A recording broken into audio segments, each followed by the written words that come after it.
Hello guys. तो guys आज का हमारा नया लेक्चर, इस लेक्चर में हम बात करेंगे ज्योमेट्रिकल आइसोमेरिज्म। ठीक है, तो हमारा स्ट्रक्चरल आइसोमेरिज्म कंप्लीट हुआ, तो यहां पर हम बात करेंगे ज्योमेट्रिकल आइसोमेरिज्म। तो यहां पर बहुत कुछ हम यहां पर सीखेंगे। सबसे पहले समझेंगे सिस ट्रांस क्या होता है। ठीक है, मैं बता देता हूं सिस ट्रांस क्या होता है, सीन और एंटी कब लगता है। ठीक है, और पोलिन्स का पोलीइनियस है ना, पोलिन्स का यानी दो बॉन्ड से अगर ज्यादा बॉन्ड होगा तब उसका नंबर ऑफ ज्योमेट्रिकल आइसोमर्स कैसे निकालते हैं, तो पूरा हम ट्रिक के साथ फॉर्मूले के साथ पूरा डिटेल डिस्कस करेंगे। ठीक है, तो लेक्चर बड़ा होगा, तो चलिए फटाफट हम स्टार्ट करते हैं। मेरा नाम है शंकर गुरुम और आप देख रहे हैं ओ लर्निंग पॉइंट। समझ में आ गया। इस लेक्चर में बात करेंगे सिर्फ और सिर्फ ज्योमेट्रिकल आइसोमेरिज्म। ये फर्स्ट है, इसके बाद आपका आएगा ज्योमेट्रिकल आइसोमेरिज्म ही आएगा, लेकिन वो दूसरा पार्ट होगा, वहां पर हम दूसरा टॉपिक के बारे में डिस्कस करेंगे। ठीक है, तो चलिए स्टार्ट करते हैं। तो सबसे पहले मैं थोड़ा आपको याद दिला देता हूं। मैं बताया था आइसोमेरिज्म दो प्रकार होता है ना, डिवाइड किया था दो प्रकार, एक था स्ट्रक्चरल और एक था आपका स्टेरियो, है ना। तो स्टेरियो से कहानी हमारा स्टार्ट होगा अब। ठीक है, ध्यान सुनना, पहले मैं क्या बोल रहा हूं। Stereo isomerism. ठीक है, अब स्टेरियो आइसोमेरिज्म हम पढ़ेंगे, स्ट्रक्चरल में बता दिया था, है ना। स्टेरियो आइसोमेरिज्म, ठीक है, स्टेरियो आइसोमेरिज्म में हमको स्ट्रक्चरल फॉर्मूला सेम मिलेगा। ध्यान सुनना, स्ट्रक्चरल फॉर्मूला सेम मिलेगा, ठीक है। बट ध्यान सुनना, बट डिफरेंट अरेंजमेंट, पहले लिख लो अच्छे से पूरा, डिफरेंट अरेंजमेंट ऑफ ग्रुप मिलेगा, डिफरेंट अरेंजमेंट ऑफ ग्रुप्स और एटम्स। ठीक है, यानी एटम और ग्रुप का अरेंजमेंट ना स्पेस में, हम इसको 3D में हम देखते हैं तो अलग अलग पोजीशन बस डिफरेंट होगा, पोजीशन डिफरेंट होगा, है ना। अब समझ में आएगा बहुत कुछ, हम तो इसके ऊपर ही चर्चा करेंगे। तो स्टेरियो आइसोमेरिज्म को फिर दो प्रकार में डिवाइड किया गया। ठीक है, दो में डिवाइड किया। एक रखा गया कॉन्फॉर्मेशनल, ध्यान सुनना, एक रखा गया कॉन्फॉर्मेशनल आइसोमेरिज्म, और एक रखा गया कॉन्फिगुरेशनल। अब समझ में आएगा, रुक जाओ, कॉन्फिगुरेशनल आइसोमेरिज्म। ठीक है, तो एक है आपका कॉन्फॉर्मेशनल आइसोमेरिज्म और एक है आपका कॉन्फिगुरेशनल। फिर कॉन्फिगुरेशन आपका दो प्रकार हो गया। ठीक है, एक आया आपका ज्योमेट्रिकल और एक आया आपका ऑप्टिकल। ठीक है, वैसे मैं अगर एग्जाम के पॉइंट ऑफ व्यू से अगर मैं बताऊं तो सबसे ज्यादा क्वेश्चन पूछता है बोलने से ऑप्टिकल से। ठीक है, ऑप्टिकल आइसोमेरिज्म से ज्यादा पूछता है। तो ऑप्टिकल हमारा पूरा स्टीरियो केमिस्ट्री का मेन मतलब टॉपिक है, यहां से सवाल ज्यादा बनता है। तो अभी फिलहाल हमारा लेक्चर चलेगा ज्योमेट्रिकल आइसोमेरिज्म, है ना। ज्योमेट्रिकल आइसोमेरिज्म कहो, आइसोमर्स को आइसोमेरिज्म, ठीक है, और ये आपका ऑप्टिकल आइसोमेरिज्म। इसको हम बाद में डिस्कस करेंगे, है ना, धीमे धीमे आएगा। तो पहले हम ज्योमेट्रिकल के बारे में बात करेंगे। तो इस लेक्चर में हम बात करेंगे ओनली ज्योमेट्रिकल आइसोमेरिज्म। समझ में आ गया। तो स्टेरियो आइसोमेरिज्म हम देखते हैं कि स्ट्रक्चरल फॉर्मूला सेम होता है कंपाउंड्स का, बट डिफरेंट अरेंजमेंट होता है, एटम इधर उधर लगा रहता है बस। और कन्फॉर्मेशनल आइसोमेरिज्म ये होता है, और एक कॉन्फिगरेशन दो प्रकार, ज्योमेट्रिकल और ऑप्टिकल। क्लियर बात। तो ये समझ लो बेसिक है। तो हेडिंग डालें पहले ज्योमेट्रिकल। ठीक है, तो ज्योमेट्रिकल में आपको बस ज्योमेट्रिकल आइसोमर्स के बारे में ज्यादा पूछता है, नंबर ऑफ ज्योमेट्रिकल आइसोमर्स, और एक है ई एंड जेड कॉन्फ़िगरेशन, वो हम नेक्स्ट लेक्चर में बात करेंगे। ठीक है, चलिए लिखें ज्योमेट्रिकल, ठीक है ना। ठीक है, ज्योमेट्रिकल आइसोमेरिज्म। तो वैसे ज्योमेट्रिकल आइसोमेरिज्म का मतलब क्या होता है पहले लिख ले, वही स्टेरियो से ही आया है तो पूरा कहानी सब में वही होगा। स्ट्रक्चरल देखो, ज्योमेट्रिकल पहले समझो, इसको थोड़ा लिख लेते हैं हम। ठीक है, व्हेन, ध्यान सुनना, when when the same molecular formula represents पहले लिख लो भाई केमिस्ट्री वाला definition, when the same molecular formula represents the compounds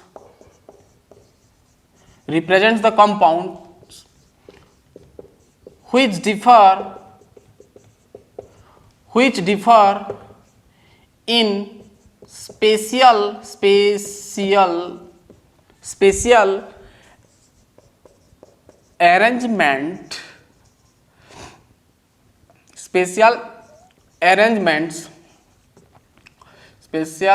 arrangements of groups, arrangement of atoms लिखो या तो फिर groups, atoms or groups when the same molecular formula represents two compounds लिख दो ठीक रहेगा, represents two compounds which differ in the spatial arrangement of atoms or groups around लिखो है ना, around CC double bond, तो ये फिनोमिनन को हम क्या बोलते हैं ज्योमेट्रिकल आइसोमेरिज्म। वैसे देखो C डबल बॉन्ड C हो सकता है, C डबल बॉन्ड N हो सकता है, N डबल बॉन्ड N भी हो सकता है, ठीक है। क्या बोला कि अगर दो कंपाउंड का मॉलिक्यूलर फॉर्मूला सेम है और उसका स्पेशियल अरेंजमेंट, इसको अभी समझ में आएगा, स्पेशियल अरेंजमेंट होता है, ठीक है ना, सेम तरफ लग सकता है या फिर ऑपोजिट में लग सकता है, ये हम पूरा बात करेंगे अभी, ठीक है। तो इसको हम क्या बोलते हैं ज्योमेट्रिकल आइसोमेरिज्म। और geometrical isomerism carbon carbon double bond होना चाहिए, फिर कार्बन नाइट्रोजन के बीच में डबल बॉन्ड और नाइट्रोजन के बीच में डबल बॉन्ड, यानी ज्योमेट्रिकल आइसोमेरिज्म हम कह सकते हैं कि डबल बॉन्ड में ही शो होता है, ठीक है। चलिए अब थोड़ा बात करते हैं, ठीक है। तो जैसे बोला कि सेम मॉलिक्यूलर फॉर्मूला होगा, बस उसका स्पेशियल अरेंजमेंट होगा। जैसे देखो मैं एक दो कंपाउंड ले, मान स्पेशल अरेंजमेंट ऑफ एटम्स और ग्रुप अराउंड CC बोला, यानी CC के बीच में डबल बॉन्ड रहेगा और उसका एक स्पेशल अरेंजमेंट होगा, यानी 3D में होगा भाई, है ना, 3D में आप देखोगे इसको। तो मान लो यहां पर एक लगा दिया B, एक एटम, ठीक है, और इधर मान लो लगा दिया A एटम, इधर ऐसे लगा दिया, मान लो यहां पर लगा दिया एक एटम और यहां पर लगा दिया एक एटम। तो ये कार्बन कार्बन है और ये AB है और ये भी AB है, मतलब दो ग्रुप जुड़ा है, ये यहां पर भी दो ग्रुप जुड़ा है। और एक में बनाया कुछ इस प्रकार और इधर में लगा दिया, देखो यहां पर मान लो A लगा दिया, यहां पर A लगा दिया, यहां पर B लगा दिया और यहां पर B लगा दिया, ठीक है। तो देखो ये क्या हो गया आपका, देखो ए, अगर गौर से देखेंगे तो ये जो एटम लगा है कार्बन के साथ A और B लगा, इधर भी A और B लगा है। तो जो ग्रुप जो सेम साइड लगा, देखो यहाँ पर B इधर लगा है, इधर भी B लगा है, इधर A लगा है, इधर A लगा है, यानी यहाँ पर सेम साइड में क्या लगा है भाई, ग्रुप लगा है, सेम साइड में, ये सेम साइड में लगा है ग्रुप, यहाँ पर भी सेम साइड में लगा है, देखो AA, यहाँ पर देखो डिफरेंट A डिफरेंट साइड लगा है, B डिफरेंट साइड लगा। अगर ज्योमेट्रिकल आइसोमर क्या बोलता है कि अगर ग्रुप, एटम का ग्रुप अगर सेम साइड लगा है, ये आपका सेम साइड है ना, सेम साइड लगा है, अगर सेम साइड लगा है तो यहां पर हम यूज करते हैं सिस। क्या यूज करते हैं, सिस, मतलब प्रीफिक्स में हम सिस यूज करते हैं, ये प्रीफिक्स होता है ना, यानी नाम का आगे प्रीफिक्स लगेगा, यहां इसका जो भी नाम होगा, मान लो ब्यूट2ENE हो गया तो पहले लिखोगे सिस, फिर ब्यूट2ENE लिखोगे, ठीक है। अब जब ऑपोजिट साइड में एटम्स होता है तो वहां पर हम यूज करते हैं ट्रांस। क्या यूज करते हैं, ट्रांस, प्रीफिक्स यूज करते हैं, ठीक है। तो सिस ट्रांस का कहानी समझ में आया, सिंपल बोलता है, ठीक है। ये आपका सिस और ये आपका ट्रांस। तो यहां पर क्या हुआ, ये आपका ज्योमेट्रिकल आइसोमर्स हो गया, ये एक है ना। ज्योमेट्रिकल आइसोमरिज्म क्या बोलते हैं कि अगर ग्रुप, ध्यान सुनना, अगर ग्रुप सेम साइड में लगा है, अगर ग्रुप सेम साइड में लगा है, सेम साइड में लगा है तो आपका हो जाएगा क्या, सिस। अगर ग्रुप्स लिखो भाई, जो जो मैं बोल रहा हूँ लिखो। अगर डिफरेंट साइड लगा दिया है यानी ऑपोजिट साइड, और डिफरेंट साइड लिखो, डिफरेंट साइड में लगा है तो आपका हो जाएगा ट्रांस। ठीक है, पहले लिखो मैं जो बोल रहा हूं, फिर आप समझ में आएगा। यानी दो ठो यहां पर पॉसिबल आइसोमर्स मिला, एक सीस मिला और एक ट्रांस मिला। ठीक है, वैसे ज्योमेट्रिकल आइसोमेरिज्म आपका कार्बन और कार्बन के बीच में डबल बॉन्ड भी एग्जिस्ट करता है, यानी एग्जिबिट कर सकता है। कार्बन और नाइट्रोजन के बीच में भी एग्जिस्ट कर सकता है, और नाइट्रोजन नाइट्रोजन में भी एग्जिस्ट कहो या फिर एग्जिबिट कहो। ठीक है, शो करते हैं। ठीक है,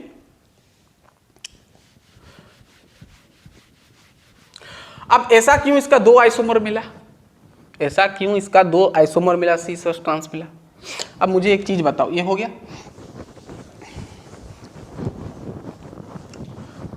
इसको सीस ट्रांस आइसोमेरिज्म भी कहा जाता है ना, ज्योमेट्रिकल आइसोमेरिज्म को।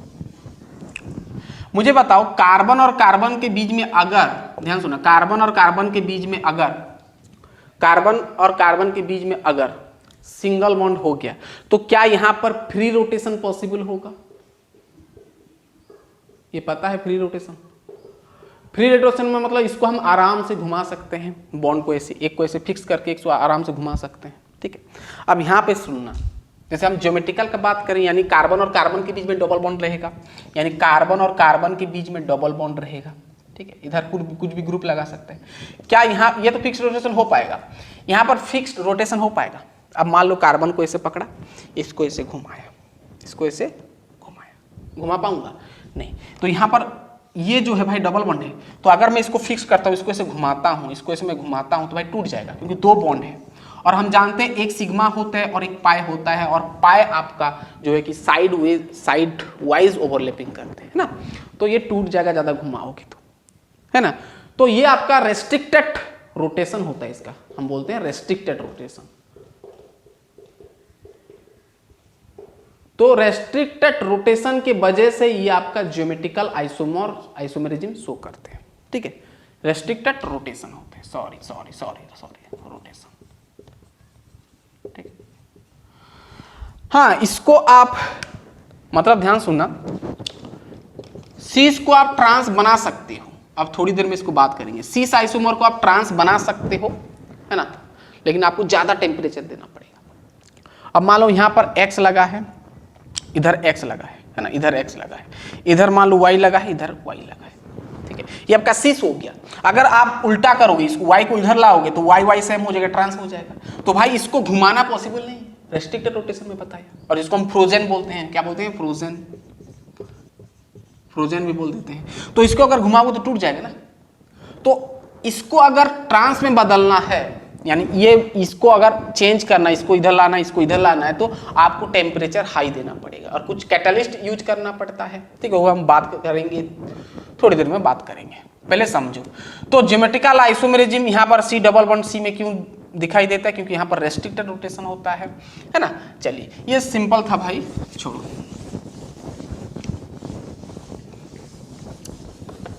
समझ में आ गया? सिंपल है कि अगर ग्रुप सेम साइड में लगा रहेगा तो सीस होगा, ऑपोजिट लगेगा तो ट्रांस होगा। क्लियर बात? सेम होगा तो सीस, ऑपोजिट होगा तो ट्रांस। कुछ एग्जांपल हम कर लेते हैं। ठीक है, चलिए कुछ एग्जांपल हम कर लेते हैं, इसको मिटा दें। ज्योमेट्रिकल चल रहा है, कुछ नहीं भाई, कुछ नहीं है। चलिए ज्योमेट्रिकल को हम थोड़ा एग्जांपल कुछ ले देते हैं, सीस और ट्रांस बताना क्या होगा। जैसे यहाँ पर लगा दिया मैं COOH, यहाँ पर मान लो लगा दिया H, यहाँ पर लगा दिया C, डबल बॉन्ड C होना चाहिए, ध्यान सुनना। और मान लो यहाँ पर लगा दिया COOH, यहाँ पर मान लो लगा दिया H। अब देखो दो ग्रुप सेम साइड लगा है, सेम साइड लगा है, यानी इसका मतलब होता है क्या? ये आपका सीस होगा। ठीक है, तो ये आपका हो जाएगा सीस आइसोमर। इसका नाम क्या होता है भाई? Malic acid. मैलिक एसिड क्या होता है? Malic acid. अगर मैं इसका दूसरा कर दूं, है ना, H इधर रखा, डबल बॉन्ड C, इधर H आ गया, इधर COOH आ गया, इधर आपका OOCH आ गया, सॉरी COH लिख दो, COOH आ गया, तो ऑपोजिट साइड हो गया ना, देखो ये ऑपोजिट आ गया, तो ये आपका क्या हो जाएगा, ट्रांस हो गया, क्या हो गया, ट्रांस मैलाइक एसिड, सॉरी इसका नाम होता है फ्यूमेरिक एसिड होता है ना, हाँ फ्यूमेरिक एसिड, ठीक है, सॉरी फ्यूमेरिक एसिड। नाम भी चेंज हो जाएगा भाई, जब पोजीशन चेंज होगा तो नाम भी थोड़ा बहुत चेंज हो जाता है, ध्यान देना, ठीक है। जैसे मैं और एक एग्जांपल लेता हूँ, C डबल बॉन्ड C, यहाँ पर मान लो लगा दे Br, यहाँ पर लगा दिया Br, यहाँ पर लगा दिया H, यहाँ पर लगा दिया H, ठीक है। अब देखो 1 और 2 सेम साइड लगा है भाई ग्रुप, तो यूज करेंगे सिस। 1 2 के लिए होता है आपका क्या, इथिन, तो सिस 1 2 डाइब्रोमो लगेगा, पहले 2 ब्रोमो लगा है तो डाइब्रोमो इथिन, और 1 2 इथिन का हो सकते हो। अगर मैं इसका ट्रांस देखूंगा तो भाई इसको चेंज कर दूंगा, एक को चेंज कर दो, H लगा दिया, यहाँ पर Br लगा दिया, डबल बॉन्ड C, इधर Br लग गया और इधर H लग गया, तो भाई आपका हो जाएगा ट्रांस, क्या हो जाएगा, ट्रांस। नाम आपका वही रहेगा 1 2 डाइब्रोमो इथिन। क्लियर बात, सिस ट्रांस के कॉन्सेप्ट समझ में आ रहे, पूरा क्लियर, ठीक है। ऐसे आप कर सकते हो, मान लो यहाँ पर C डबल बॉन्ड C हो गया, यहाँ पर मिथाइल ग्रुप जोड़ दिया, यहाँ पर CH3 मिथाइल ग्रुप जोड़ दिया, H लगा दिया, गिनती करो 1 2 3 4, 2 3 में लगा है 2 मिथाइल, तो 1 2 3 डाई मिथाइल लिख सकते हो। तो पहले देखो C से एक तरफ सेम साइड लगा है, तो इसको भाई ऐसे भी दे सकता है ना, ऐसे भी दे सकता है भाई, वही सेम है कहानी, ये सेम है, ठीक है। देखो ये सेम साइड है और ये भी सेम साइड है ना, 2 ग्रुप सेम साइड है, ठीक है। तो सेम साइड है यानी हम यूज करेंगे सिस। 2 और 3 पोजीशन में लगा है 2 मिथाइल, 2 3 डाई मिथाइल लिखेंगे, है ना, डाई मिथाइल। 2 कार्बन के लिए यूज करते हैं इथ ENE, आप चाहो तो इथ 2 ENE लिख सकते हो, ठीक है। सॉरी डाई इथाइल इथिन नहीं होगा, 1 2 3 4 है ना, डाई मिथाइल ब्यूटीन होगा, ब्यूट 2 ENE, ठीक है। ये तो सीज गया, उसका ट्रांस भी होगा, C डबल बॉन्ड C कर दो, CH3 हो गया, इधर H लगा दो, इधर H लगा दो, इधर CH3 लगा दो, ऑपोजिट साइड में आ गया, ये ट्रांस हो गया, ठीक है। बेसिकली मैं आपको समझा रहा हूँ सीस और ट्रांस का कहानी, ठीक है, समझ में आ गया पूरा सीस और ट्रांस का कहानी, ठीक है। अब अगर यहाँ पर पूरा कहानी देखोगे तो ये जो हम क्या कर रहे हैं, ज्योमेट्रिकल आइसोमर कर रहे हैं, ठीक है। अब अगर यहाँ पर जितना भी एग्जांपल मैं बताया अगर गौर से देखोगे तो ईच कार्बन के पास अलग अलग ग्रुप है, देखो यहाँ पर COOH है, यहाँ पर H है, यहाँ पर ईच कार्बन मतलब एक एक कार्बन का देखोगे, ये कार्बन का देखोगे ये एक ग्रुप है, ये डिफरेंट ग्रुप है, इधर का भी देखोगे एक Br है एक H है, इधर का भी देखोगे एक Br है इधर एक H है, और इधर जो है इधर भी देखोगे तो एक CH3 है एक H है, इसके ये कार्बन का देखोगे एक CH3 एक H, डिफरेंट है यहाँ पर सब में।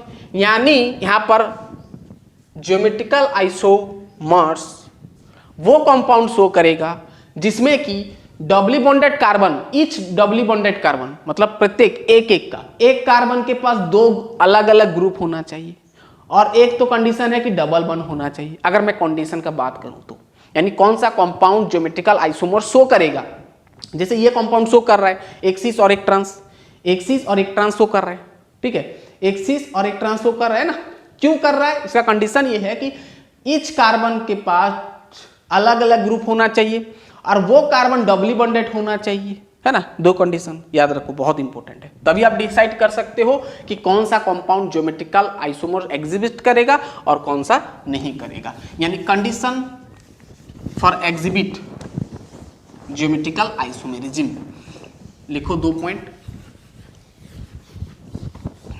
डबल बॉन्ड एग्जिबिट नहीं करेगा यानी ज्योमेट्रिकल आइसोमर शो नहीं करेगा, सॉरी ट्रिपल बॉन्ड। कंडीशन क्या है, कंडीशन फॉर ज्योमेट्रिकल आइसोमेरिज्म का कंडीशन क्या है कि पहला तो मैं बताया कि पहला कंडीशन ये है कि मस्ट हैव डबल बॉन्ड होना चाहिए जैसे भी करके, तब कहानी बनेगा। मस्ट हैव डबल बॉन्ड, और वो चाहे कार्बन और कार्बन का बीच में हो, या तो फिर कार्बन और नाइट्रोजन का बीच में हो, या तो फिर नाइट्रोजन और नाइट्रोजन का बीच में हो। वैसे C डबल अपॉन N आपका ऑक्साइड में होता है, अभी थोड़ी देर में बात करेंगे, रुक जाओ पहले। अब यहाँ पर तो C वाला कहानी हम देख रहे हैं, फिर थोड़ी देर में हम देखेंगे इसका। ठीक है, ठीक है, समझ में आ रहा है। पहला कंडीशन कि डबल बॉन्ड होना चाहिए, है ना। चलो दूसरा कंडीशन ये बोलता है कि देयर मस्ट बी, ध्यान सुनना, देयर मस्ट बी डिफरेंट, ध्यान सुनना, there must be different groups, GRPS लिख दे रहा हूं, ठीक है। There must be different groups और एटम, जो भी बोलो, are attach to each of doubly bonded carbon atom, attach to each carbon atom of doubly bonded, लिख दो, ऑफ डबली बॉन्डेड यानी डबल बॉन्ड वाला कार्बन, ठीक है। There must be different groups और atoms are attach to each carbon atom of doubly bonded compound. यानी क्या बोल रहा है कि अगर आप दो कार्बन के बीच में डबल बॉन्ड देख रहे हो तो एक एक कार्बन के पास अलग अलग ग्रुप होना चाहिए, जिसका XY इसका हो गया तो इसका भी अलग अलग होना चाहिए, इससे अलग नहीं, बस ये कार्बन में ये दो जो ग्रुप लगेगा दोनों अलग होना चाहिए, XY एक एक का देखना है, ठीक है। ये दोनों सेम हो सकता है, कोई दिक्कत नहीं है, लेकिन ये दोनों भाई डिफरेंट होना चाहिए। अगर मान लो ये दोनों सेम हो गया तो क्या होगा भाई, तो वहां पर सीस और ट्रांस का हम यूज नहीं लिखते हैं, सीस और ट्रांस प्रीफिक्स हम यूज नहीं करते, नोट करो। अगर ये दो सेम हो गया तो सीस ट्रांस हम यूज नहीं करते, वो आपका EZ नोमेनक्लेचर आएगा जो कि इसके बाद आएगा लेक्चर, ठीक है, और नोट करना, ठीक है। तो ये दोनों मस्ट बी क्या होना चाहिए, मस्ट बी डिफरेंट, अलग होना चाहिए, तभी वो ज्योमेट्रिकल आइसोमर शो करेगा, मस्ट बी डिफरेंट, ठीक है।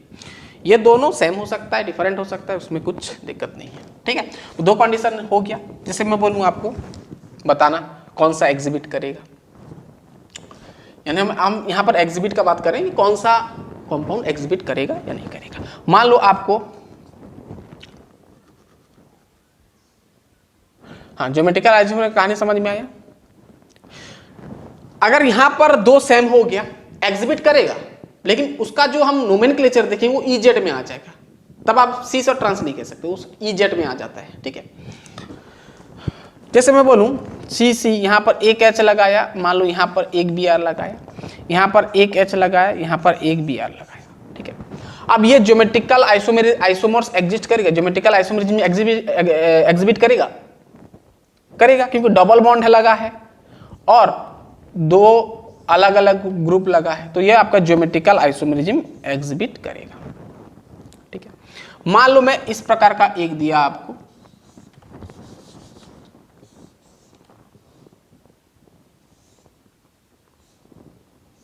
ये करेगा।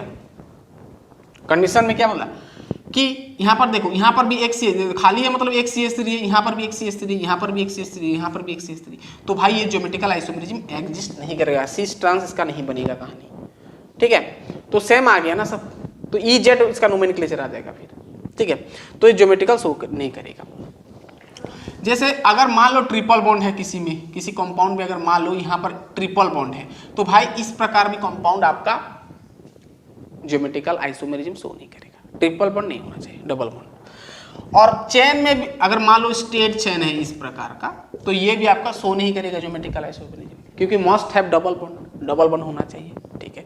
हाँ, साइक्लिक कर सकता है, साइक्लिक कर सकता है, अगर साइक्लिक है और सिंगल बॉन्ड है तो कर सकता है, अभी हम बात करेंगे इसके ऊपर, ठीक है। चलिए, हो गया। अब थोड़ा हम बात करते हैं, थोड़ा प्रॉपर्टीज के ऊपर बात करेंगे कि सीस और ट्रांस के बीच में किसका स्टेबिलिटी ज़्यादा होता है। अगर हम स्टेबिलिटी का बात करें तो किसका स्टेबिलिटी ज़्यादा हो सकता है, सीस और ट्रांस का अगर हम बात करें तो किसका स्टेबिलिटी ज़्यादा हो सकता है, बताओ। अगर हम स्टेबिलिटी का बात करें, स्टेबिलिटी अगर हम देखेंगे किसका, सीस एंड ट्रांस का, सीस एंड ट्रांस का। जैसे देखो मैं एक कंपाउंड बनाया कुछ इस प्रकार, यहाँ पर लगा दिया एक H, यहाँ पर एक लगा दिया CH3 मान लो, और यहाँ पर लगा दिया H, यहाँ पर लगा दिया CH3, ये आपका सीस हो गया, ये आपका सीस हो गया। अब ट्रांस का मैं बनाया कुछ इस प्रकार, है ना, H और CH3, ये एक CH3, ये एक CH3, ठीक है। तो दोनों डिफरेंट साइड में आ गया, ऑपोजिट साइड में आ गया, ठीक है। तो इधर सेम साइड है, तो ये आपका हो गया ट्रांस, ठीक है। अब स्टेबल कब होता है पहले समझो। स्टेबल, एक कंपाउंड स्टेबल मतलब वहां पर सब ऑक्टेट होते हैं और वहां पर रिपल्सन नहीं होता है दो एटम के बीच में। अगर यहां पर देखेंगे गौर से तो CH3 अगर हम देखेंगे थोड़ा बल्की ग्रुप है ना, थोड़ा बड़ा ग्रुप दिख रहा है, थोड़ा बड़ा ग्रुप दिख रहा है। CH3 बल्की ग्रुप हम इसको बोलते हैं, क्या बोलते हैं, बल्की ग्रुप, क्योंकि सब तरफ ऐसे ब्रांच लगा रहता है ना HS, तो थोड़ा बड़ा साइज है इसका, है ना, इसका इलेक्ट्रॉन क्लाउड थोड़ा बड़ा होगा।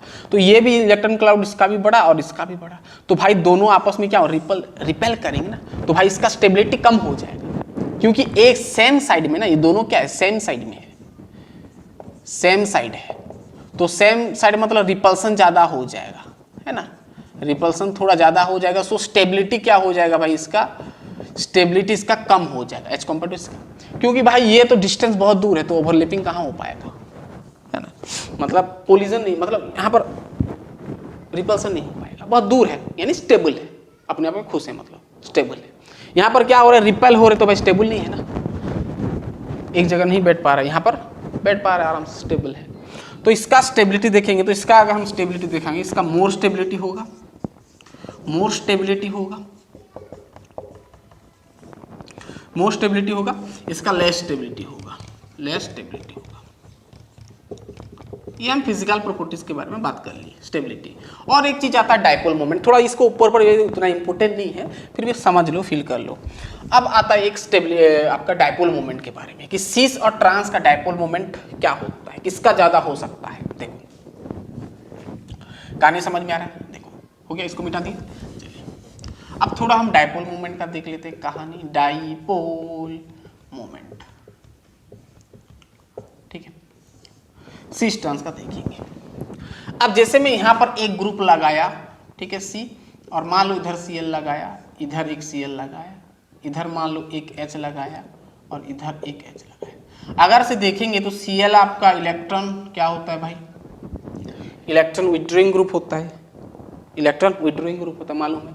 तो ये इसका वैसे इलेक्ट्रोनेगेटिव भी ज़्यादा होता है भाई, ये क्या करेगा, अब ये बॉन्ड को अपने तरफ खींचेगा, और ये भी इलेक्ट्रॉन विड्रॉइंग ग्रुप है, तो ये भी आपका क्या करेगा, अपने तरफ खींचेगा, लिविंग ग्रुप जिसको बोलते हो, है ना। इलेक्ट्रॉन इसका वैसे इलेक्ट्रोनेगेटिव ज्यादा होता है, तो ये बॉन्ड पेयर इलेक्ट्रॉन को अपनी तरफ खींचेगा, ये अपनी तरफ खींचेगा, यानी इसका बॉन्ड मोमेंट क्या हो जाए, देखो इसका बॉन्ड मोमेंट इधर है, इसका बॉन्ड मोमेंट इधर है, तो दो बॉन्ड मोमेंट क्या हो जाएगा, कैंसिल हो जाएगा। यानी ओवरऑल इसका जो डाइपोल मोमेंट म्यू में डिनोट करते हैं, ओवरऑल आपका जीरो के आसपास होगा, ऐसा तो नहीं कह सकते पूरा जीरो होगा, लेकिन जीरो के आसपास होगा, अप्रोक्स जीरो हो जाएगा।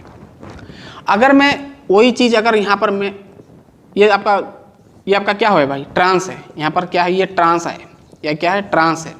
अगर मैं दो ग्रुप को साथ में रखा, Cl और यहाँ पर Cl, ठीक है, और यहाँ पर H, यहाँ पर H, ठीक है। अगर इसको मैं देखूंगा तो यहाँ पर देखो ये अपने तरफ खींच रहा है, ये भी अपने तरफ खींच रहा है, ठीक है।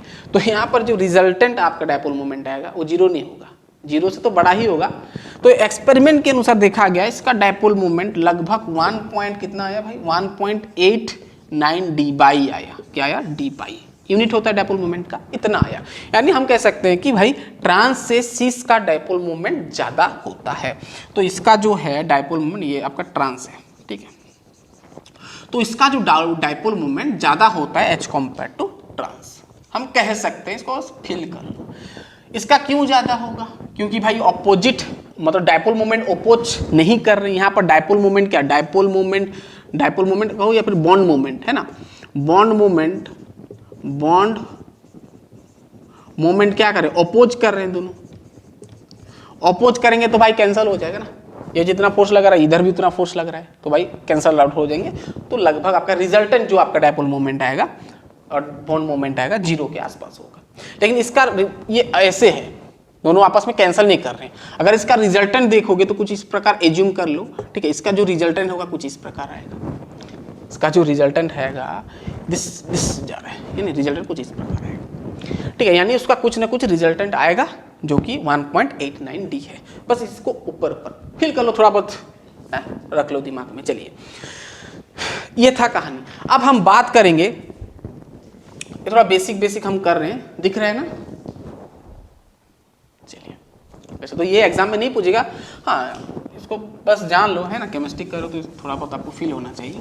चलिए, अब सवाल ये आता है कि सीस को हम ट्रांस में बदल सकते हैं, सीस आइसोमर को हम ट्रांस में बदल सकते हैं। मैं आगे बताया था कि हमको ज़्यादा टेम्परेचर देना पड़ेगा, है ना। सवाल उठ रहा है आपको, ठीक है। क्या हम सीस को ट्रांस में चेंज कर सकते हैं? यानी मान लो एक कंपाउंड है CH3, ऐसे कुछ है ना, C मान लो यहाँ पर CH3 है, यहाँ पर H है, डबल बॉन्ड C है, यहाँ पर H है, चलो यहाँ पर CH3 है, यहाँ पर CH3 है, यहाँ पर आपका क्या है H है। ये C से हो गया आपका। C को हम ट्रांस में बदल सकते हैं, ध्यान सुना, लेकिन हमको थोड़ा मेहनत करना पड़ेगा, ठीक है। बस एक को रोटेट किया, इसको फिक्स किया, इसको घुमाया तो बन गया ऐसे। तो भाई मैं तो नहीं घुमा सकता ना, ठीक है। तो सीस को हम ट्रांस में बदल सकते हैं। सुनो पहले बात, फिर हम आगे ट्रिक बताएंगे, टेंशन मत लेना, पहले समझो। सीस को ट्रांस में बदल सकते हैं, लेकिन हमको यहाँ पर हाई टेम्परेचर देना पड़ेगा, लगभग 350 से 400 के आसपास हमको देना पड़ता है ना, प्रैक्टिकली देखा गया। सीस से ट्रांस, और उसका अमाउंट भी बदल जाता है, चेंज हो जाता है ना। तो इसका थोड़ा ज्यादा अमाउंट में मिलता है, सॉरी इसका लिटिल में मिलता है ना, लेस अमाउंट मिलता है, इसका थोड़ा मोर अमाउंट मिलता है,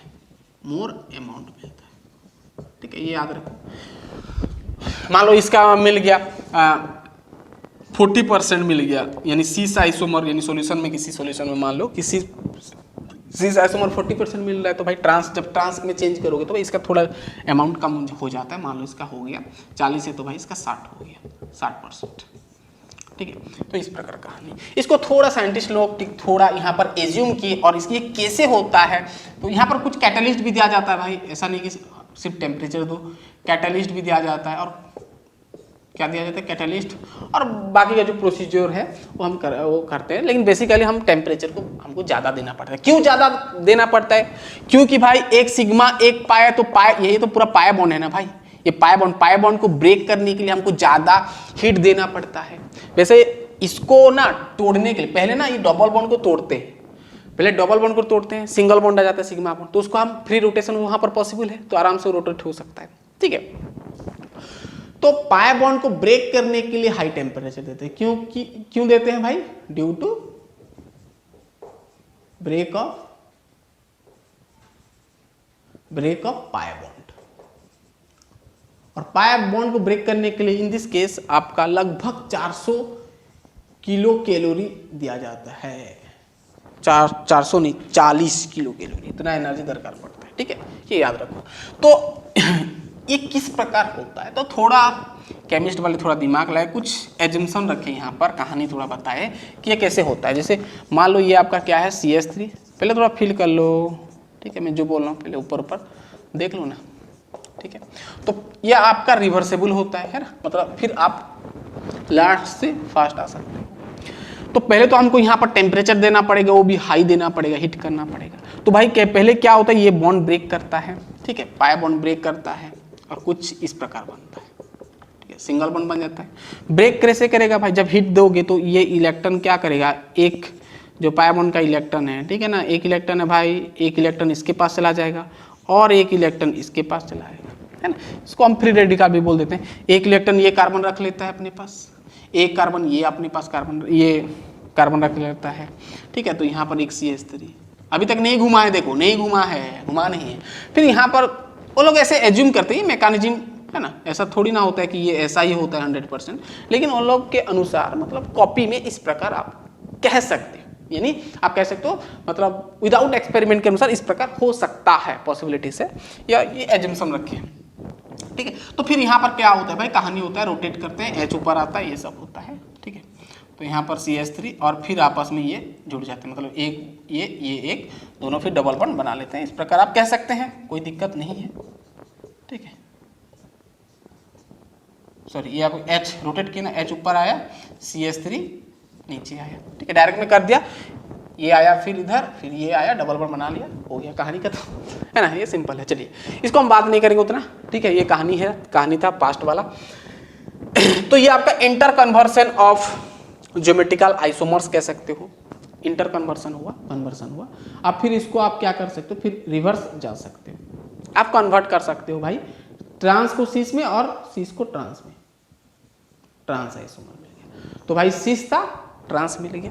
बस आपको ध्यान देना है कि ज़्यादा टेम्परेचर देना है और कुछ कैटलिस्ट जो सुइटेबल होगा वो देना है, ठीक है। लेकिन आपको यहाँ पर एग्जाम में नहीं पूछेगा, ठीक है।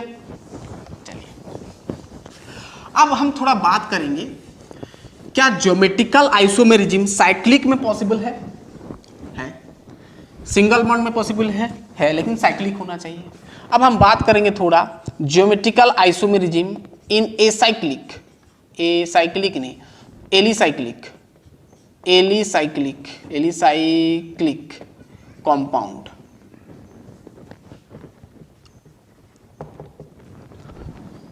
ज्योमेट्रिकल आइसोमेरिज्म इन एलिसाइक्लिक और कहो साइक्लोअल्केन्स में हम देखेंगे, साइक्लोअल्केन्स। वैसे ये बाइफेनिल्स में भी शो करता है भाई ज्योमेट्रिकल आइसोमेरिज्म, लेकिन शायद वो हमारा कोर्स में नहीं है। बाइफेनिल्स में कर सकता है ना, साइक्लोअल्केन्स में देखेंगे, यानी साइक्लिक होगा और अल्केन्स होगा, यानी सिंगल बॉन्ड होगा। जैसे मान लो कुछ इस प्रकार मैं बनाया और यहाँ पर दो ग्रुप लगाए, यहाँ पर एक CH3 लगाया, यहाँ पर एक CH3 लगाया, यहाँ पर एक H, यहाँ पर एक H। तो जब साइक्लोअल्केन्स होगा तो आपको ये जो कंपाउंड का, ये जो कंपाउंड है ना, इसको ऐसे प्लेन में सोच लेना है, मतलब ये आपका कॉपी में से बना हुआ है ना, मतलब ये मतलब सोच लेना है कि ये जो फ्लैट है, ठीक है, ऐसे पेपर टाइप का ऐसे है, और ऊपर लगा है आपका CH3 दो ठो, और जो H जो डाउन में लगा है, जो डाउनवर्ड में है, इसको मान लेना है कि कॉपी के अंदर है ये, है ना। तो भाई देखो, कॉपी के अंदर डाउनवर्ड में जो दो पोजीशन लगा है, दो ग्रुप लगा है, ये दोनों सेम साइड में लगा है। ऊपर वाले जो लगा है सेम ग्रुप लगा है, तो इसको हम नाम दे देते हैं सीस। क्या नाम देते हैं? सीस, ठीक है। सीस बोल सकते हैं। 1 2 3 लगा है, तो भाई 1 और 2 में लगा तो 1 2 डाइमिथाइल साइक्लोप्रोपेन, हम नाम लिख सकते हैं ना, कोई दिक्कत नहीं है, ठीक है। अगर मान लो ये उल्टा कर दिया है ना, ये कुछ इस प्रकार कर दिया, ये लगा है, ठीक है, एक तरफ लिखा H, एक तरफ लिखा CH3, एक तरफ लिखा CH3, एक तरफ लिखा H। अब देखो ये आपका अपवर्ड, ये ऊपर है ना, एबव द प्लेन कह सकते हो, है ना, इसको आप प्लेन मान लेना, एक प्लेन मान लेना। तो ये एबव द प्लेन है, ये बिलो द प्लेन है, तो बिलो द प्लेन में आपका डिफरेंट ग्रुप लगा है, ऐसे कह सकते हो। एबव और बिलो में दो ग्रुप देखो, ये सेम लग रहा है, ये सेम लगा है ना, ये ग्रुप सेम लगा है, तो अपोजिट में है ना, तो इसको हम ट्रांस लिखते हैं। सभी में वही होगा भाई, ट्रांस वही आपका 1 2 है ना, डाइमिथाइल साइक्लोप्रोपेन, सभी में वही होगा, सभी में वही होगा। सिस ट्रांस का कहानी, ऊपर देखो सेम लगा है, सिस लगा दो, नीचे देखो सेम लगा है, नीचे देखो, ऊपर नीचे देखो भाई, सेम लगा है, तो कहानी खत्म। सेम साइड अगर ग्रुप लगा है, मतलब सेम साइड में अगर दो ग्रुप लगा है तो आपको बोल देना है सिस, और डिफरेंट साइड लगा है सेम ग्रुप तो डिफरेंट साइड लगा है तो ट्रांस। सभी में ऐसे होगा भाई। जैसे देखो यहाँ पर ये, इसको थोड़ा फिल कर लो, ठीक है। मान लो यहाँ पर एक लगा दिया मैं COOH, यहाँ पर H, और यहाँ पर मान लो यहाँ पर लगा दिया COOH, यहाँ पर H। देखो अब इसको एक टेबल जैसा मान लो, ठीक है, ये टेबल का पेड़ है, पेड़ में दो सेम ग्रुप लगा है ना, इधर भी सेम ग्रुप लगा है, तो भाई सीस हो गया, कहानी खत्म। इसका नाम लिखना तो लिख दो, सीस आइसोमर हो जाएगा। ठीक उसी प्रकार अगर अपोजिट में होगा, H हो गया, मान लो यहाँ पर COOH हो गया, अगर मान लो H इधर COOH हो गया, इधर आपका H हो गया, तो भाई देखो अपोजिट में है, दो सेम ग्रुप है ना, नीचे अलग है, ऊपर अलग है, अलग अलग है, तो ये आपका क्या हो जाएगा? ट्रांस। क्या यहाँ पर डबल बॉन्ड प्रेजेंट है? नहीं है। क्या ये ज्योमेट्रिकल आइसोमर शो कर रहे हैं? कर रहे हैं। सीस और ट्रांस, ठीक है। सभी में कर सकते हो भाई, साइक्लोपेंटेन में कर सकते हो, ठीक है। इस प्रकार मान लो यहाँ पर H लगा दिया, यहाँ पर CH3 लगा दिया, ठीक है। यहाँ पर मान लो लगा दिया CH3 लगा दिया, H लगा दिया, ऑपोजिट लगा है भाई तो ट्रांस हो गया। सेम लगता तो क्या हो जाता भाई, ये आपका सीस हो जाता, ठीक है। सभी केस में ऐसे होगा, समझ में आया, फील हो गया। तो geometrical isomerism in alicyclic compound और साइक्लो कंपाउंड्स, ठीक है। साइक्लो एल्केन्स का कहानी खत्म हुआ, ठीक। ये आपका जैसे यहां पर हम देखें डबल बॉन्ड का कार्बन और कार्बन के बीच में डबल बॉन्ड था। अब कार्बन नाइट्रोजन के बीच में भी हो सकता है, कहानी वही चलेगा, लेकिन वहां पर सीस और ट्रांस का यूज नहीं करते हैं प्रीफिक्स, वहां पर आ जाता है आपका सिन और एंटी, कोई डिफरेंस और कुछ ज्यादा नहीं है, ठीक है। अब हम देखेंगे कार्बन और नाइट्रोजन के बीच में डबल बॉन्ड रहेगा तो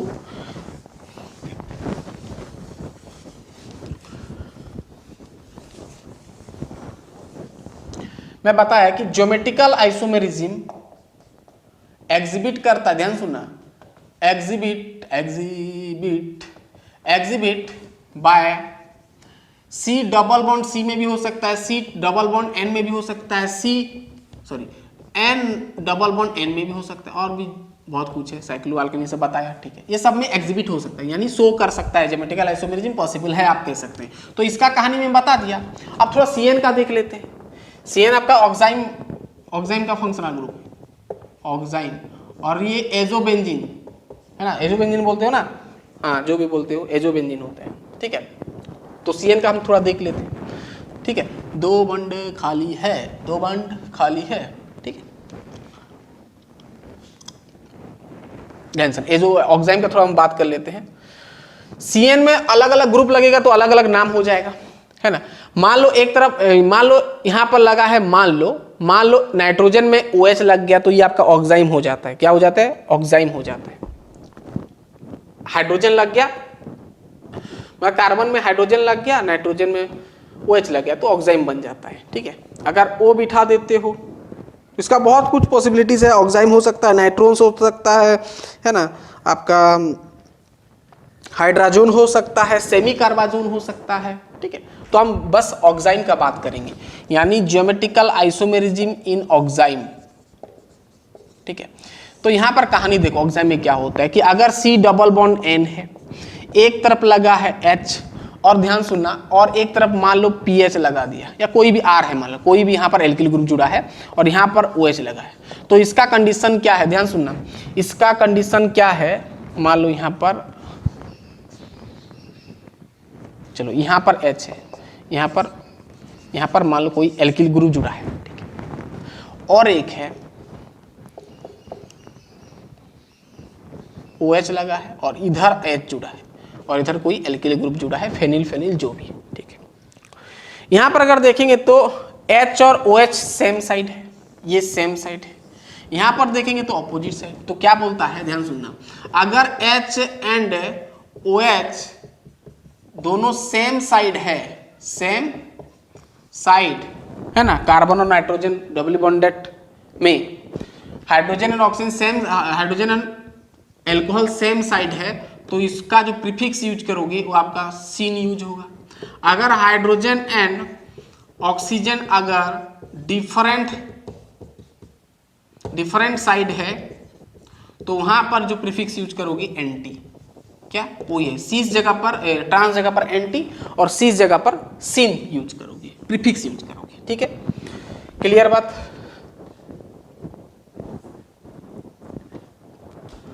समझ में आ गया पूरा? जैसे मैं एक एग्जांपल देता हूं, रुक जाइए, चलिए एक एग्जांपल देता हूं। C डबल बॉन्ड N, मान लो यहाँ पर PH लगा दिया, यानी बेंजीन वाला कहानी, फेनिल लगा दिया, यहाँ पर H लगाया और यहाँ पर OH लगा दिया, ठीक है।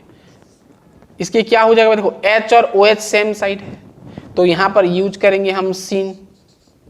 इसका नाम होता है एक्चुअल में क्या, एजो नहीं होता, इसका नाम होता है बेंजाल्डोक्साइम, नाम थोड़ा याद कर लो, सिन बेंजाल्डोग्जाइम। अगर मान लो OH और H डिफरेंट साइट हो गया, देखो यहाँ पर कुछ नहीं लगा है, मतलब समझना यहाँ पर लोन पेयर है भाई एक, ठीक है। यहाँ पर देखो N है, इधर मान लो OH लग गया, ठीक है, और आपका है यहाँ पर क्या pH है, ठीक है। अब देखो OH और H डिफरेंट साइट है, तो भाई यहाँ पर यूज करेंगे ट्रांस के बदले एंटी यूज करेंगे, बस वही डिफरेंस और कुछ नहीं, एंटी। इसका नाम वही होगा बेंजाल्डोक्साइन। ठीक उसी प्रकार आपका नाइट्रोजन और नाइट्रोजन का भी कहानी है ना। नाइट्रोजन में थोड़ा अलग होता है। देखो नाइट्रोजन, अगर नाइट्रोजन देखोगे तो भाई देखो ना, यहाँ पर ये हम एजोबेंजीन, ये ऑक्साइम का देख लिए है ना, ऑक्साइम में एक तरफ OH लगेगा, H लगेगा, तो कहानी इस प्रकार होगा। एजोबेंजीन का भी हो सकता है, हम बात नहीं करेंगे, वो इंपॉर्टेंट नहीं है। चलिए अब मेन टॉपिक हमारा, जिसका आपको इंतजार था कि ज्योमेट्रिकल आइसोमर्स कैसे निकालें, ठीक है, ध्यान सुनो। इतना हो गया, दिख रहा है, पहले लिख लें इतना, मैं थोड़ा पानी पी लेता हूं, फिर हम आगे बढ़ेंगे।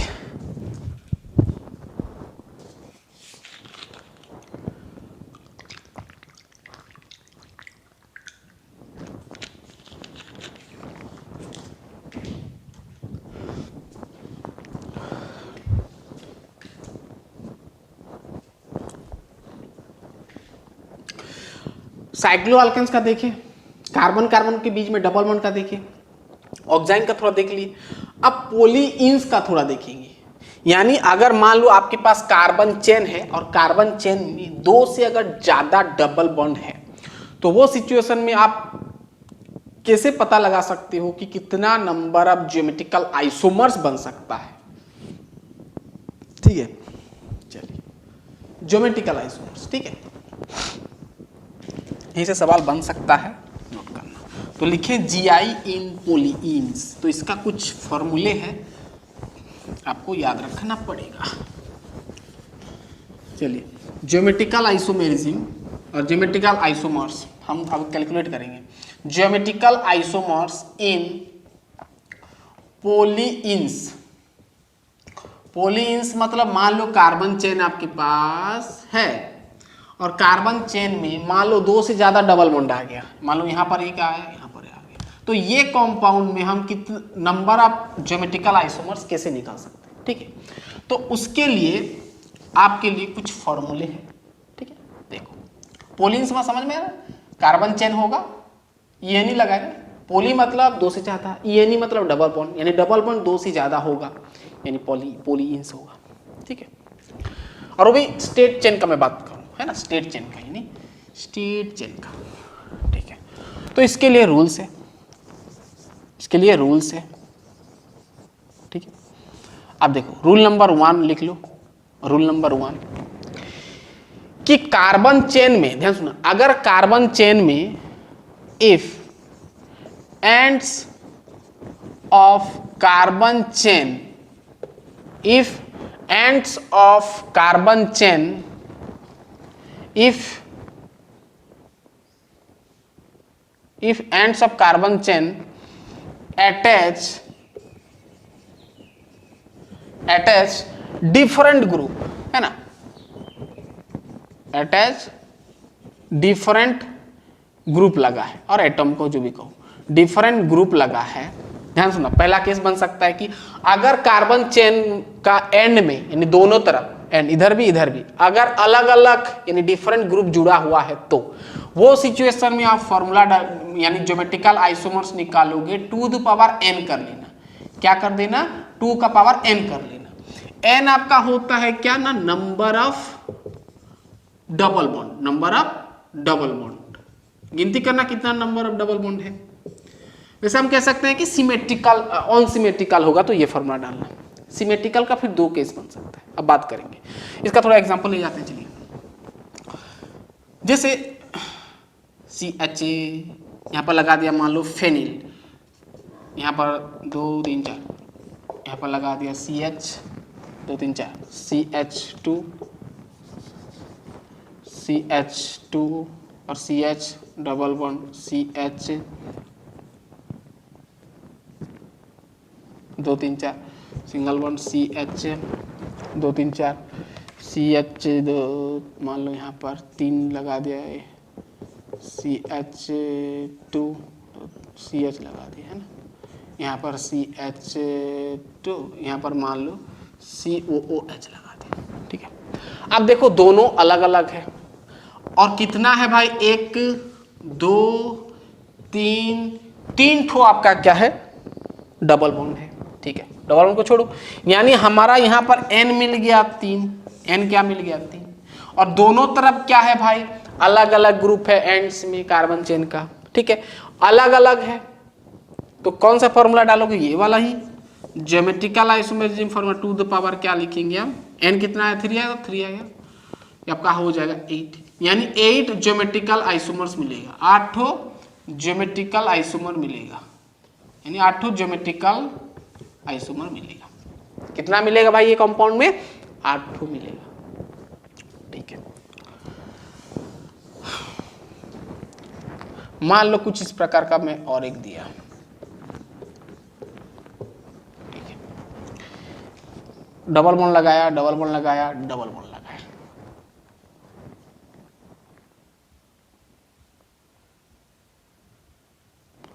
यहाँ पर लगा दिया मान लो फेनिल, ठीक है, 2 3 4 2 3 4 2 3 4 2 3 4 2 3 4 2 3 2 और 3 4, ठीक है, ठीक है। यहाँ पर मैं मान लो लगा दिया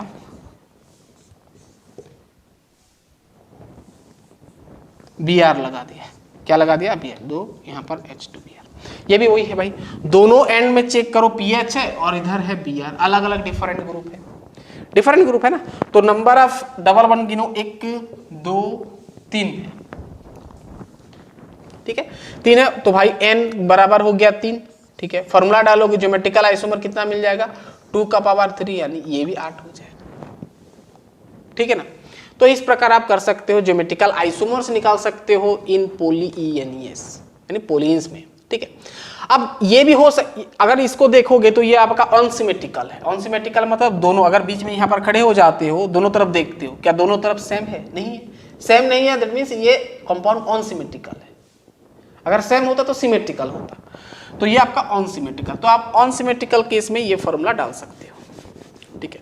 अब ध्यान सुना, और एक बन सकता है केस कि अगर मान लो दोनों सेम हो गया यानी सिमेट्रिकल हो गया, ये भी पीएच लगाए तो मान लो इधर भी पीएच लग जाता, तो वो सिचुएशन में आपका अलग फॉर्मूला यूज होता है, डिफरेंट फॉर्मूला, ठीक है। अब वो हम बात करेंगे, चलिए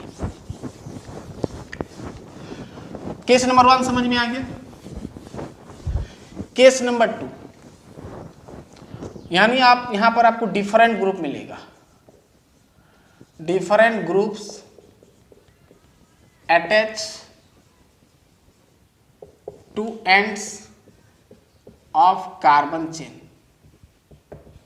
तो क्या होगा, डिफरेंट, इफ यहां पर लिख दो इफ, है ना, मैं पूरा शॉर्ट करके लिख रहा हूं, आप नोट्स बनाते जाना है। अगर दो group, if sorry same group, if same group, different का बात कर लिया ना, इफ सेम ग्रुप, अगर same group attach two ends of carbon chain, carbon का एंड में अगर सेम ग्रुप लगा है, तो वो सिचुएशन में आप कौन सा फॉर्मूला डालोगे, तो इसका फिर 2 केस बन सकता है, ध्यान सुना, 2 केस बन सकता है। केस 1 की अगर n यानी डबल बॉन्ड अगर इवेन होगा तो कहानी अलग होगा उसका फॉर्मूला। अगर केस 2 बन सकता है कि अगर n जो होगा ऑड होगा तो उसका कहानी अलग बनेगा, दोनों का फॉर्मूला अलग है। अगर इवेन होता है, अगर इवेन होता है तो ज्योमेट्रिकल आइसोमर्स निकालने का फॉर्मूला होता है 2 द पावर n-1 प्लस 2 का पावर n/2 -1, n/2 -1 अगर इवेन होगा तो, ठीक है। अगर ऑड होता तो ज्योमेट्रिकल आइसोमर का लिखते आप 2 × 2 का पावर n-1, 2 × 2 का पावर n-1, इसको नहीं ऐसे नहीं करते हम, इसको ऐसे कर लेते हैं 2 का पावर n-1 प्लस 2 का पावर n-1/2 और -1, ठीक है, ये हो जाएगा 2 का पावर n/2 सॉरी n +1 होगा ना, n+1/2 करना -1 करना, ठीक है, क्लियर बात। वैसे इसको सॉल्व करोगे तो भाई क्या आ जाएगा,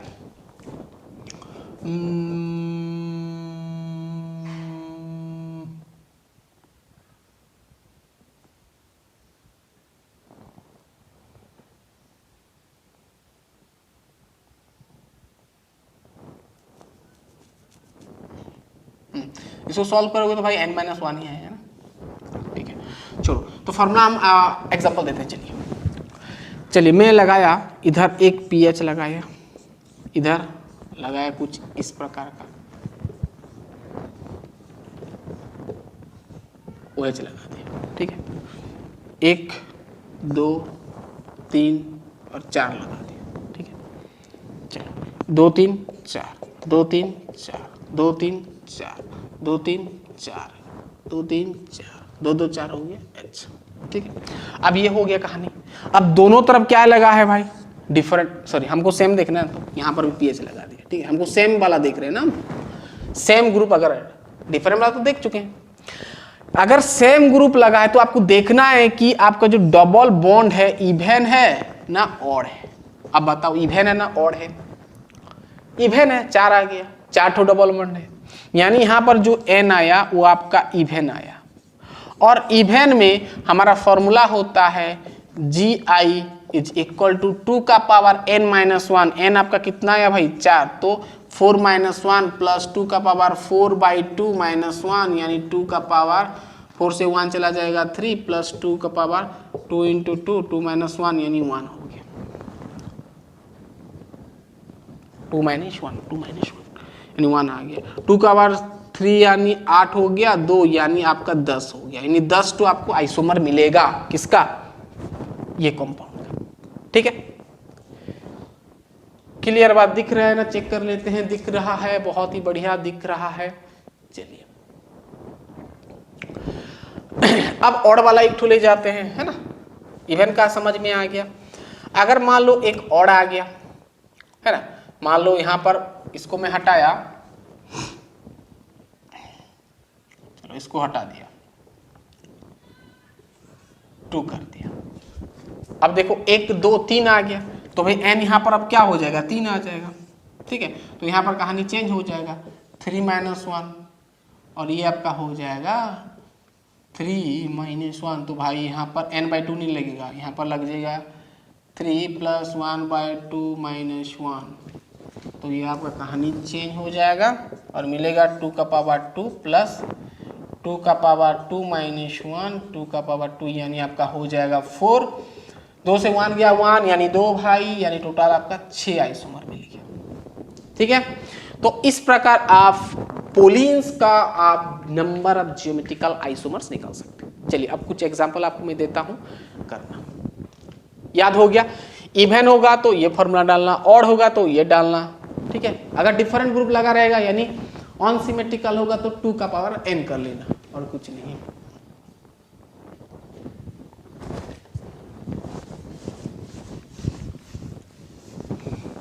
और ज्योमेट्रिकल आइसोमर कब एग्जिबिट करेगा, मैं बता दिया कि ईच डबली बॉन्ड कार्बन के पास डिफरेंट ग्रुप ऑफ एटम्स या तो फिर डिफरेंट ग्रुप होगा, तब जाके आपका वो कंपाउंड ज्योमेट्रिकल आइसोमर्स और ज्योमेट्रिकल आइसोमेरिज्म एग्जिबिट करेगा। ठीक है, मैं बताया। चलिए कुछ एग्जांपल करें, फिर हम नेक्स्ट लेक्चर में मिलेंगे। ठीक है,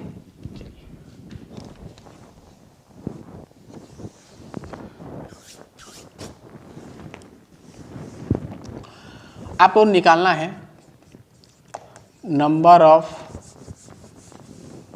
चलिए आपको निकालना है कि आपको पहले बताना है कि एग्जिबिट करेगा कि नहीं, ज्योमेट्रिकल आइसोमर्स और आइसोमेरिज्म एग्जिबिट करेगा कि नहीं कंपाउंड, आपको बताना है। लिखो question number 1, which of the following compound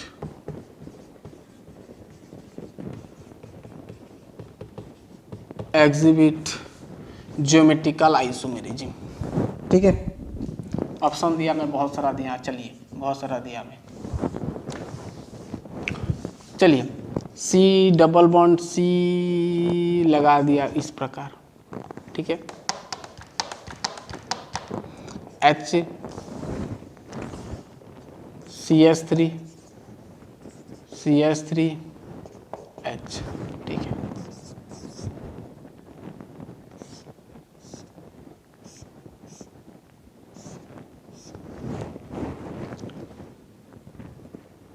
दिख रहा है ना ये वाला, ठीक है। करना यहाँ पर CH3 मानना है ना, यहाँ ये तो C है, ये C है।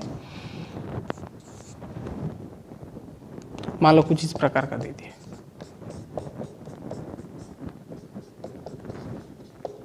इस प्रकार का दे दिया। चलो इसको नहीं दे रहा हूँ, CH3 CH2 CH3 एग्जिबिट करेगा नहीं बताना। चलो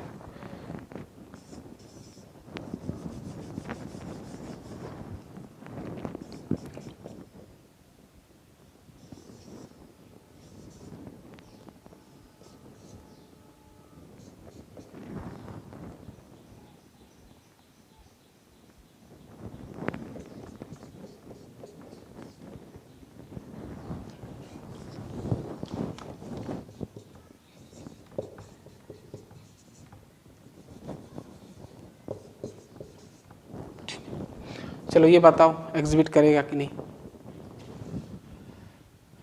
ठीक है, ये आपका एग्जिबिट कर रहा है कि नहीं आपको बताना है। और यहाँ पर दूसरा नंबर क्वेश्चन में पूछा आपको नंबर ऑफ ज्योमेट्रिकल आइसोमर निकालना है। ठीक है, पहला वाला PH CH2, चलो मैं इसको डायरेक्ट बनाया। ठीक है, H देना 2 3 4 2 3 4 2 3 4 2 3 4 करना इसको। ठीक है, मैं नहीं करूंगा, इसको आप कर लेना, आपके लिए होमवर्क है। चलिए अब CH3 लगा है,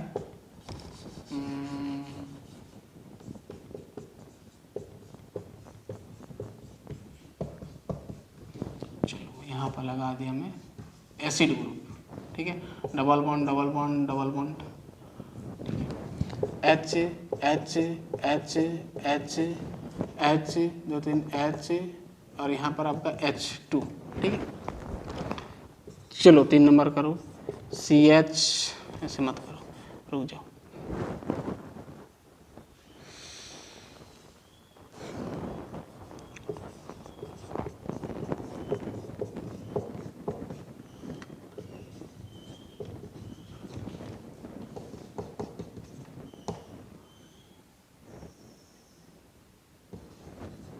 चलो भी आ रहे हैं 2 3, चलो यहाँ पर लगा दिया 2 3 4, 2 2 4 हो गया, 2 2 3 4 ये ऑक्टेट है। 1 2 3 यहाँ पर लगा है 1 H, 2 3 यहाँ पर 1 H ऊपर बना दिया, 2 2 4 हो गया। ठीक है, चलो ये 3 ठो में दिया हूँ। ठीक है, कर सकते हो ना। चलिए इसका देख लेते हैं, थोड़ा मैं बता देता हूँ। चलिए ये देखो, एक एक कार्बन को चेक करना, एक कार्बन में 2 ग्रुप डिफरेंट लगा है, यहाँ पर डिफरेंट लगा है तो एग्जिबिट करेगा। यहाँ पर देखोगे तो ये C है, ये C है, सेम ग्रुप लगा है, देखो CH3 CH3 CH3, ये एग्जिबिट नहीं करेगा। यहाँ पर अगर देखेंगे तो डबली बॉन्डेड को देखना है, ये दोनों को देखो। अगर ये दोनों गौर से देखोगे, एक H जुड़ा है और एक CH3 जुड़ा है, इसको आप ऐसे लिख सकते हो ना, एक H जुड़ा है और एक CH3। यहाँ पर भी देखोगे तो एक H जुड़ा है और बाकी का ये ग्रुप, यानी ये भी एग्जिबिट करेगा, डिफरेंट ग्रुप लगा है। इसका देखोगे तो एक H जुड़ा है और ये की ग्रुप, इसका एक H, ये अलग ग्रुप, यानी ये भी एग्जिबिट करेगा। कहानी समझ में आए। अब यहाँ पर ज्योमेट्रिकल आइसोमर कर सकते हो फॉर्मूला डाल के। ठीक है, तो यहाँ पर देखो दोनों तरफ सेम लगा है, यानी सिमेट्रिकल आ गया। तो आपको चेक करना है n क्या है, n आपका 2, यानी इवेन आ गया। तो इवेन में कौन सा फॉर्मूला डालते हो भाई, इवेन में कौन सा फॉर्मूला डालते हो, 2 का पावर n-1, n आपका 2 आया तो 2 - 1 प्लस 2 का पावर क्या होगा 2/2 - 1 है ना, तो ये 0 हो जाएगा, 2 का ये 2 हो जाएगा, प्लस ये आपका 2 का पावर 0 हो गया, यानी 2 + 2 का पावर 0 यानी 1, यानी 3, यानी 3 ठो मिलेगा आपको ज्योमेट्रिकल आइसोमर मिलेगा। इसका देखोगे तो भाई ये CH3 जुड़ा है, मतलब इधर और कुछ इधर CH3 जुड़ा है, आप कह सकते हो इधर ये डिफरेंट है, तो कुछ देखना नहीं है। अगर ऑन सिमेट्रिकल है तो कुछ देखना नहीं, बस 2 का पावर डाल दो, 1 2 3 हाँ 3 है ना, ये सिंगल बॉन्ड है, 3 है तो 2 का पावर 3 डाल दो, है ना GI में, तो आपका 8 आइसोमर मिल गया। इसका देखोगे तो Br लगा है, Br लास्ट में Br लगा है। ठीक है, सेम है, कोई दिक्कत नहीं है। तो करो, कितना होगा भाई, सिमेट्रिकल है, गिनती करो 1 2 3 4, इवन है, इवन में बताया मैं 2 का पावर n-1 4 है, तो 4 - 1 प्लस 4 + 1/2, सॉरी इवन में ये नहीं होता है, इवन ये और का है, इवन में आपका 4/2 -1 होता है ना, ठीक है। तो 2 का पावर 3 प्लस 2 का पावर आपका हो जाएगा 1, यानी 8 + 1 यानी 9, यानी 9 तो आपको ज्योमेट्रिकल आइसोमर मिलेगा। तो भाई इस प्रकार आपको करना है ज्योमेट्रिकल आइसोमर्स फॉर पॉलीइएनियस, ठीक है। तो यहीं तक था, इसके बाद हम करेंगे EZ नोमेनक्लेचर, वो भी आपका ज्योमेट्रिकल का ही पार्ट है, ठीक है। तो बस वहां पर ये है डिफरेंस, यहाँ पर जो हम सिस ट्रांस लिखते थे ना, जैसे देखो यहाँ पर एक कार्बन था और कार्बन था, और यहाँ पर अलग अलग ग्रुप था, यहाँ पर अलग अलग ग्रुप था, वहां पर क्या होगा, ये चारों का चारों सेम हो सकता है या तो फिर डिफरेंट हो सकता है, ठीक है। तो उसके लिए नाम रखा जाता है E और Z। तो वो सिचुएशन में EZ कैसे करते हैं वो आपका क्या बोलते हैं, तो CIP रूल बताएगा, ठीक है। तो हम बात करेंगे, अभी समझ में आएगा, आज ही अपलोड हो जाएगा। तो गाइस पढ़ाई करते रहिए, हमारा ज्योमेट्रिकल आइसोमेरिज्म का 1 नंबर पार्ट गया, इसके बाद और एक पार्ट आएगा, तो आपका ज्योमेट्रिकल खत्म होगा, फिर आपका ऑप्टिकल आएगा, ठीक है। फिर कॉन्फॉर्मेशनल आइसोमेरिज्म में हम बात करेंगे, ठीक है। तो पढ़ाई करते रहे, हम तुरंत नेक्स्ट लेक्चर में मिलते हैं। All the best.